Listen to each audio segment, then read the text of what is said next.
Hello, hello, hello. My name is Kay, and you're watching Comics Verse on Comics Verse TV.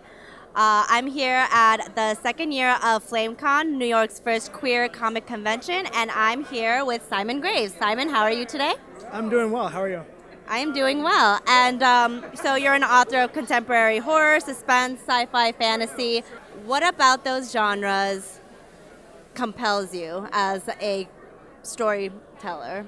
That's a good way to put it, yeah. Okay. I think growing up, there wasn't a lot of, there wasn't really any diversity as far as like horror and science fiction.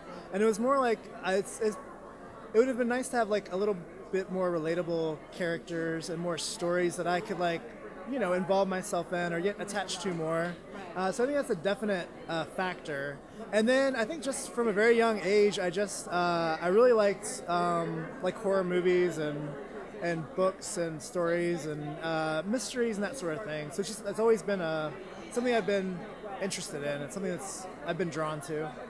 So that's really interesting because I love horror movies too. I didn't used to. I think it was a lot of kind of taking control of what you fear. So what about the horror genre really stuck with you? Do you think when you were younger or like growing up? I think because the first horror movie I saw was A Nightmare on Elm Street, but it was edited for TV, so it was like just scary enough, So you didn't know. I didn't realize later what all they cut out, but but when I first saw it, I just thought it was great, and it was just like so imaginative and just like it was just great for its time, so I think that really like hooked me. Well, I mean, it's interesting because I think horror movies are predominantly about scaring or unsettling people, and it's interesting that even from a young age when you were watching these, I mean, to be fair, it was a TV made, but still, I feel like instead of being like, wow, this is scary, I'm like gonna have nightmares later, you were just like, wow, this is a well-constructed story. Well, I think it really drew me in, like the chase and how she had to fight back and sort of she had to take her fate in her own hands in a sense and fight back and defeat Freddy Krueger. So it's a hero villain story. It's a lot of horror stories are that way, where there's that force that doesn't seem like it can be beat or stopped, and it's sort of that. So I think I like that aspect a lot. It's like, how do you stop something that seems like unstoppable? Yeah.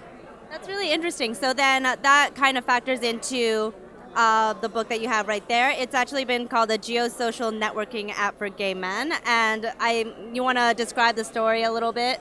Sure. It's Find 'em. It's a fictional app. It's a short story collection. And the idea is that the app sort of like leads people down like bizarre and interesting stories, and it's sort of what ties all the stories together. So it's kind of Tales from the Crypt meets Grindr in a sense. Okay. Yeah. Very cool. So it's pretty modern, with technology and supernatural and just sort of tying everything together. All right. Very cool. So I have to ask, are there any personal anecdotes or maybe anecdotes from your friends in the story or contributed into the stories, do you think? There's not really much personal stuff as far as like what's in the stories. That's a horrific thing. Oh no. Horrific thing. No. Like it's a lot of the characters are all characters that I came up with. Okay. It was actually inspired by I was bartending one night, and I kept getting like mysterious messages from like this faceless profile who was like in the bar, but I didn't know where they were. So they just kept, and so like it was really weird at the time. But then like a few days later, I just sort of started thinking like who would be on the other side of that, like what could like, and so then my imagination just sort of went from there. And then I tried to see if I could build enough stories to really like make it a cohesive collection. Yeah. That's really interesting. Do you think that you would, for future projects, or maybe you already have something planned, but for future projects, do you want to kind of still stick with that kind of modernization with horror, or maybe branch out to, because you said a little bit about supernatural, maybe are you going to do something a little bit more sci-fi, especially since sci-fi seems to be getting really popular again? Yeah, I think I will probably still stick with horror for a little while longer. Maybe not like as modern, maybe a little more classic. But I still feel like that's probably what my next project will end up being. I've got some ideas. I just don't have anything like fully fleshed out yet. Yeah. Okay, so I actually have I don't know if it's personal. I guess it's like a personal, no, personal in the sense that a personal opinion.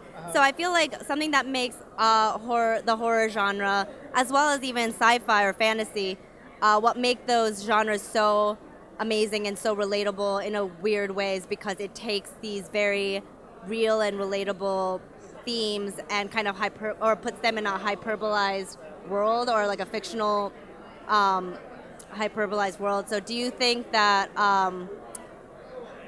you considered that when you were first writing Findom, or were you just thinking like, oh, I like the horror genre, so I want to write about it?